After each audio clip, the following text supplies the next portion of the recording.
What's up, guys? This is Mitch here from Team Budokai. I'm showing you guys off my Tempest Dragunity September 1st, 2013 deck profile. As you guys all know, the ban list has really screwed up the game.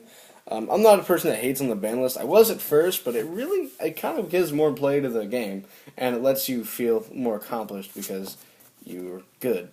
So, I'm just going to jump right back into the deck profile here, and I'm going to go into the Triple Ducks because it's the best normal summon in the deck and it gets you your plays off. Have to run it at 3. If you don't, you are seriously doing something wrong. 2 Legionnaires.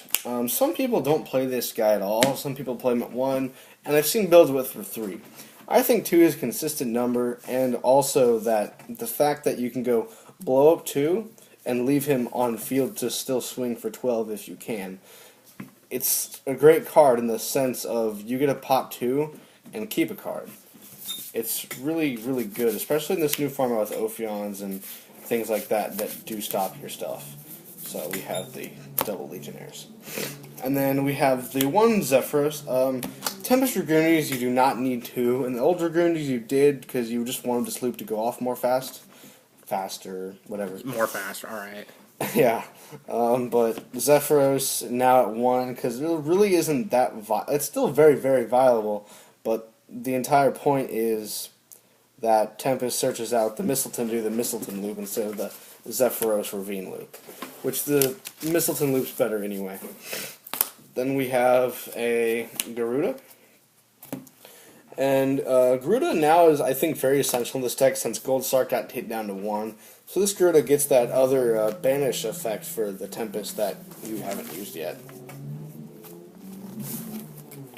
And now we have into the dragons here. We have triple flanks. 3 flanks, there's really nothing super different about that. Just 3 ducks, 3 flanks. Consistency. Double Ackley's. Okay, this guy was at 1 for a while, but now I put him back up to 2, and I really liked how he's playing right now. Because the 2 can get things off. It's more consistent with the Legionnaires, and it's another consonance target, which gives me more draws in the long run. And then last but not least, with the Dragunities, plus the Zephyros and the Garuda, but whatever, we have the 2 Mistletons.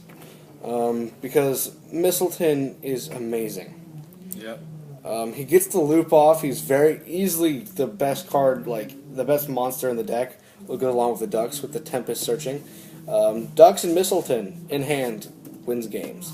So I have him at 2 because I think 3 is too cloggy. I think 1 is definitely not enough. But 2 is a sufficient amount of cards for this deck with these 2 guys. So we run it at 2. Now we have the 2 Tempest. Being said, 2 is the perfect number in Dragunities. Definitely would not run this guy at 1. He's just not good enough at 1. And when he's at 3, it gets too cloggy. So we run it at 2. Now we have the Red Eyes because Red Eyes special summon stuff and he's great. So there's no explanation there. And the last 2 monsters, yes, this is a very big monster count, but we have 2 Effect Veilers. We use Effect Veilers mostly because we like not using effects. Like, we like stopping the effects. So we just get rid of them. I do not run any Phoenix Chain or any Breakthrough, so we just do this. Mostly because Veiler is more in hand, and I like hands. But 2 Ravines. Obviously, yeah, obviously the best card in the deck. There's really no explanation there. And then we have 3 Terraformings. The second card in the deck because the second best card in the deck because it gets the best card in the deck, as Phoenix Player has once said. So we get that. He worships him. Shut up. And we have 2 cards of Consonance because more consistency-wise it's great, and I like it, and it gets me more draws. Then we have the 1 Gold Sark because you still have to run this 1 Gold Sark because it's very, very, very viable and very good. And now we still have the 2 MST. I was running 3MST earlier in this format. I just didn't really like it. I thought that I just drew them dead too much, and I had to discard MSTs a lot. And I really don't like discarding MSTs or baiting into cards that I don't like. And the fact that I'm running other traps and spells that do things against, like, protecting back row stuff, the MSTs are a perfect number at 2. Like I said, protection with these lances here. I run 2 lances. I chose this over Dark Bribe, mostly because I like the battle tactic. Sometimes I whack into something, or if I'm playing Black Wings and they drop that Colute, they drop the Colute or whatever, and I just go, no, you still die. So it's great. I love lances. Book of Moon, mostly because it's just a good card. It stops plays. If you whack into something and you don't want your card to get destroyed or banished or whatever, you just book it. Negate that crap. I mean, that's literally all you do. And also, if you have Red Eyes on field 0/0, book him. The next turn, flip him over. If he survives, because he's still at 24 when he's face down, flip him back, get effect again, because he's at 28 now. So, Book of Moon's really good in the sense of everything. So I run Book of Moon. And then we have one warning. This warning is, I miss the Judgment a lot, actually. But warning's not bad. I miss the days where you could run the Solemn Brigade. But one warning, it's still sufficient enough to run it. It stops the summons, which is really, really good. So you need this format because it's warning. And then we have one Bottomless. Again, Bottomless got down to 1, which does make me upset. So we're running one Bottomless now, and his partner is in my binder, and it makes me upset. But one Bottomless, and one Compulse to fill in for that other Bottomless. Compulse is actually really good this format, in the sense of Ophion summons, no. Draco Sack, no. Big Eye, no. Stardust, no. Just this card stops a lot of things. But Bottomless does not go through as much as Compulse does, I think. But Bottomless gets you that banish, which is ideal for Dragunities. So I really wish this was Bottomless, but not going to hit in the format, like I said. And then my personal play tech here, we have the 2 Trap Stuns. This card, without a doubt, has won me so many games. My opponent's got a bunch of back row. Black Wings. I have Loop in hand. I stall them out a turn. And I go, okay, I'll set this Zephyros or Phalanx or Acleus or whatever I want on field, or if I have something. And I just set that stuff down. And then they go next turn, they do something. I'm like, okay, cool.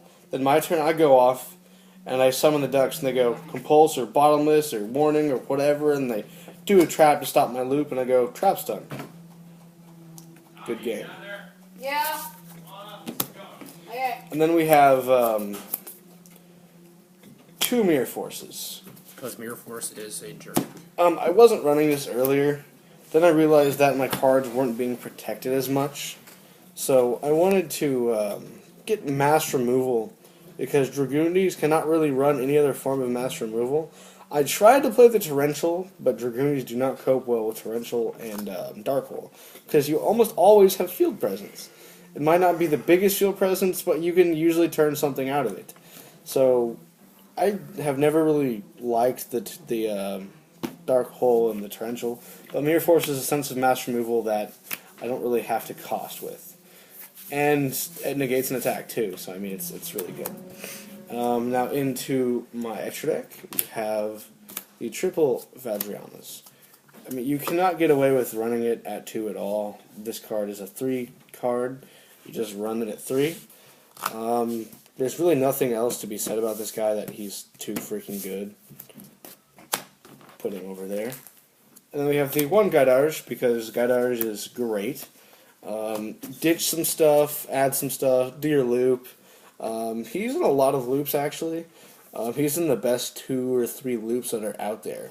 This guy is the card you go for, because he gets the stuff to grave that you want. And now, a new card that I've been kind of playing a little bit. I haven't really actually done anything with it yet, but I think it will work well when I go in a tournament. I haven't been to a tournament yet. I should be going this weekend, and I'm really happy if I do get to. I'm not exactly for sure if I do, but I really hope I do. But Librarian. I chose this over Catastor because Darks are really big now, and Catastor just kind of does nothing. And Librarian, if he stays on field, especially if I have background, he stays on field, and I go loop next turn, I'm drawing quite a bit of cards from this guy. So I think that I'd rather have the draws than have a 22 that does nothing on field. And plus, he's still stronger. He's at 24, but he doesn't get over everything like other deck. But that's Librarian. And then we have, for my 8s, we have Crimson Blader, Thought Ruler, Scrap Dragon, and 2 Stardusts. Dragunity is the definition of spitting stardust out of your ass. Oh yeah, definitely. This guy's really good with stopping a lot of things. He stops those dragons that just are like, nah.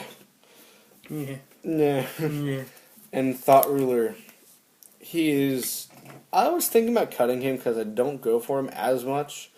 But then I decided I don't really want to. He's still Thought Ruler. And so I'm still running the Thought Ruler because he's still really good, and he stops the Deprisons and the Compulses, which Stardust does not get around. Then, 1 Scrap Dragon. I gotta pop stuff, so there's really nothing else to be explained there. Something's scaring me on field. I go for Scrap Dragon, blow it up, and do some stuff. And then, I also have the Double Stardust. This deck was originally Triton Grazian based, and then I decided to take out the Gustav Max and the Triton Dragon altogether and just make it a speed run, basically. With a little bit of protection with Legionnaire and Ackley's.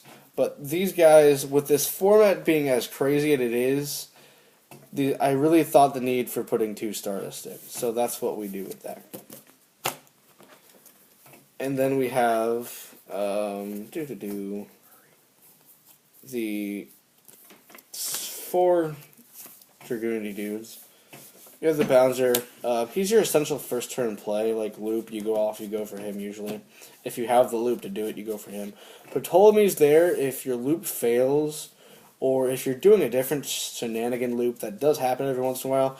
Get the Red Eyes back and do some more stuff with that guy. Or just win. Or just could return that 1 card that's annoying you on field and win.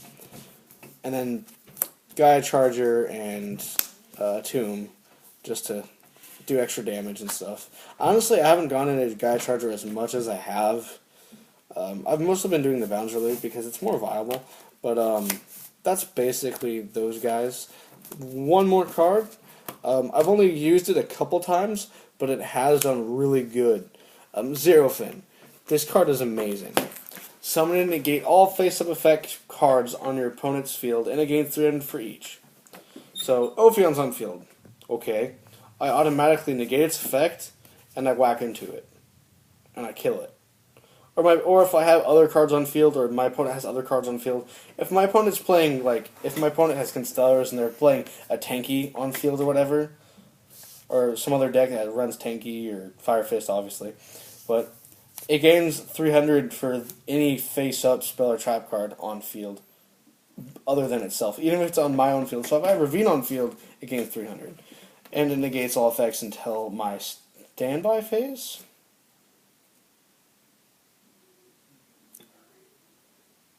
Yeah, standby phase. Okay. But yeah, it's really, really good. I really like this card. Haven't really used it too much. It's kind of a situational, and I haven't really been playing a tournament because I've mostly been formatting my deck a lot, playtesting it. But playtesting it, this card has worked out really, really well. And that is my September 2013 Tempest Dragunity deck. I hope you guys really liked it. Comment, rate, subscribe. Tell me what you guys think about this build. See you guys. Thanks. Thanks for watching.